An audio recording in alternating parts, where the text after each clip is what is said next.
That's the other click, I think. Everything looks good. Beautiful. Let's go. Hello and welcome back to Säkerhet and Säkerhetspodcasten. We're sitting here with Hugo Hirsh. Hugo, you just got off stage. I did. How was it?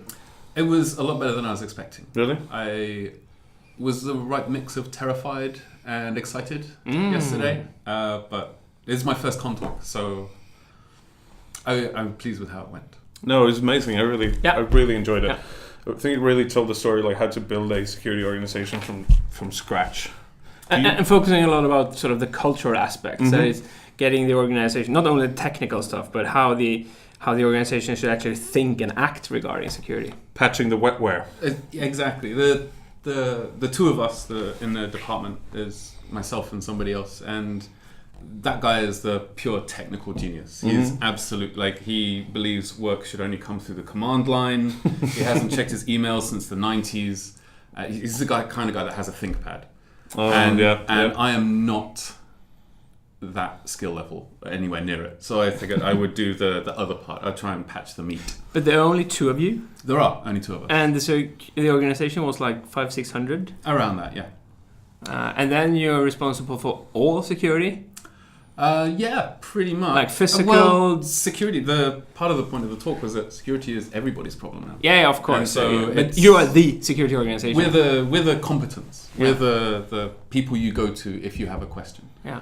And then we're supposed to provide the technical excellence in that regard. I see. But that's the other guy that does that, and I give out candy. Because then I'm pretty amazed, because you said that you have like 10 visitors a day at your desk just asking questions, and apart from that you have like security incidents logged in the incident tool and stuff that you're working with as well.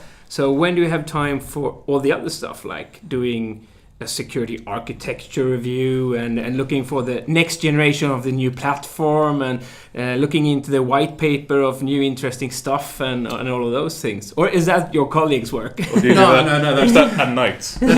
Honestly, it isn't. I mean, security was my hobby before. Yeah. When I was a tester, hacking was my hobby, and I was really sort of reticent about making my hobby my job again, because I did that when I became a tester. I used to be a video games tester, and I thought, video games, and then you just play video games all day, right? No, don't do that. But now, I mean, Twitter is super useful just for having a block of this is the current information. So whatever kind of modern social that's staying up to date though, but doing like the nitty gritty, like architectural reviews and the kind of stuff you described, when do you find time to do it? Well, ideally, that's the people coming to my desk bring those questions. And then you just run and off then and we whiteboard it. I mean, this is exactly what a guy called Jesper came to my desk, and we just did it straight away. You know what? That actually makes sense now, because I'm following you on Twitter, of course, and I see you have this weekly meeting watch. We don't go to meetings because meetings are.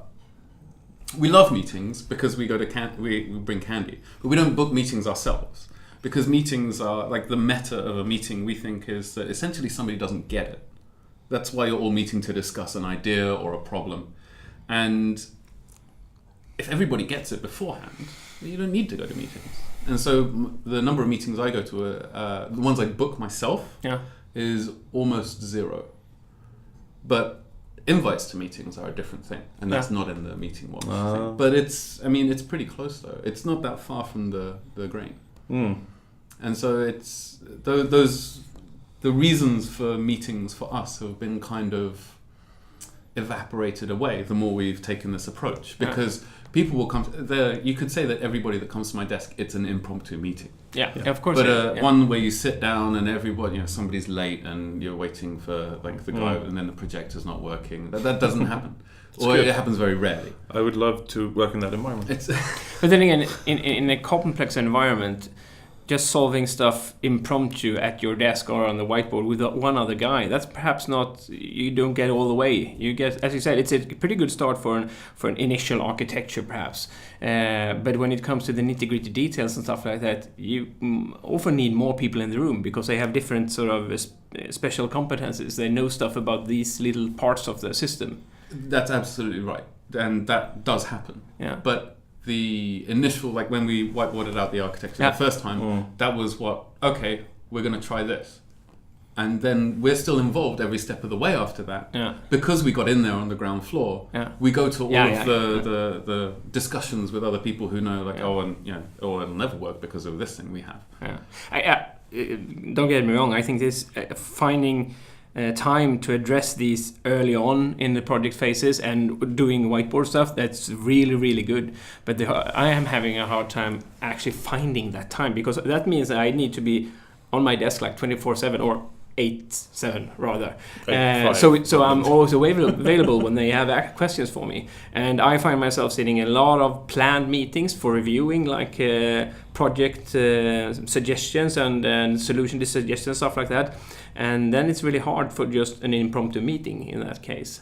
I understand exactly what you mean, but I think the reason you're having all of these non-impromptu meetings is because you haven't been doing impromptu meetings from the beginning. Yeah. It's so you need to get over that hurdle. You need to just take a week off meetings and say, I'm just unavailable. And I guess actually the same is true for when Giuliani, when he made that approach. I'm guessing that they had to add a lot of manpower to the police force initially to actually address all those minor problems. And also give them more power. Yeah, but then when they actually got through that hurdle, then perhaps it went down to normal levels again. I think they employ, it's around 1,000 or 2,000 new police officers, and they gave them vast overreach. Like the whole stop and frisk thing was around that time, and like they're arresting, thousands of young black men, not just for cannabis. Good things. No, it's not a happy story. No, but the lesson I take away from it is quite happy. Yeah, But I think at the beginning you have a sort of initial commitment of energy that you have to put into it. Yeah. And I think I was quite lucky in that I didn't have that many meetings scheduled anyway. People didn't even know we existed as a department. I see what you mean. And so then the more I got out there, the more people were like, oh, I love sugar.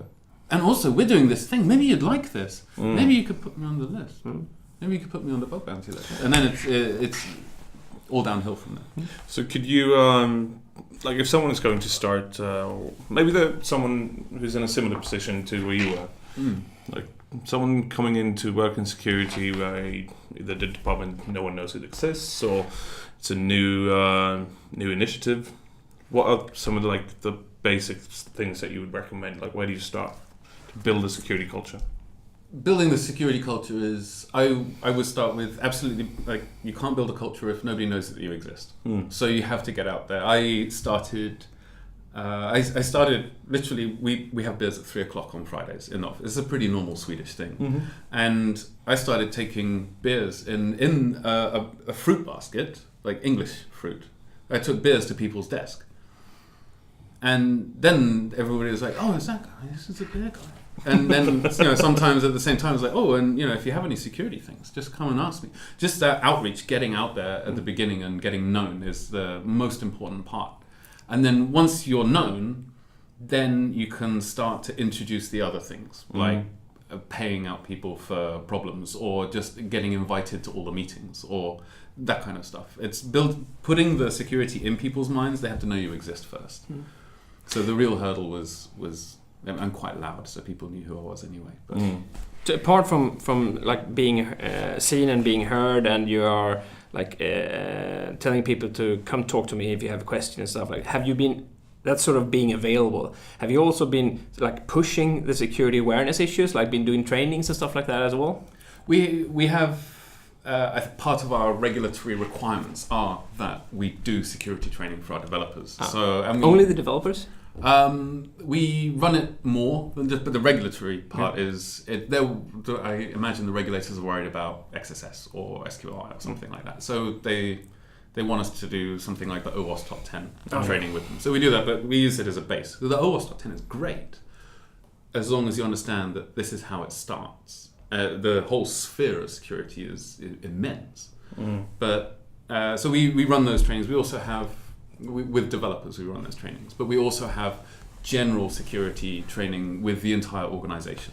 So we'll go and talk. We go to the Philippines, one of our offices there, and we'll go and talk to them about this is a phishing link. This is you can tell it's a phishing link. Look at the incorrect use of tense or grammatical errors, that kind of stuff. Look, there's a link in it from somebody you don't know. Just click this button. You can check the headers. And that kind of general security awareness we do for everyone. And that's part of the point of our department, is to bolster that constantly. And you're doing this with 2 people only. I'm impressed. Yeah. It can be tiring. Yeah, we'll see when you burn out. But it seems to work for now. I've just been on holiday, so my burnout's reset to 0. Yeah, let's talk a bit about the salty... salty horse balls. Salty horse balls, yeah. Soured horse milk. If you haven't candy. seen the talk, this will make no sense. It's a real legit candy. Yeah. In Kazakhstan. Kyrgyzstan. Salty horse balls. Yeah. Introduce them to your security, Jenny. Right now. Yeah. Do you have anything else? Nah, I don't think so. Yeah, so if you didn't see the talk, it will be on SecT's, this channel you're watching right now probably, and so you should check it out. And also, what was the talk you recommended? Crafting an Effective Security Organization by Rich Smith, director of Etsy. The Etsy and talk. In the last one of my slides with Twitter and company info, it should be at the bottom. There should be a link to it. Don't try and click on your screen though. I second that. That's a really amazing talk. It's fantastic. Yeah. It goes very smart. That's great. Thank you so much for sitting down with us. Anytime. And we'll see you again soon. Don't forget to listen to Säkerhetspodcasten and, of course, attend SecT if you can. Bye.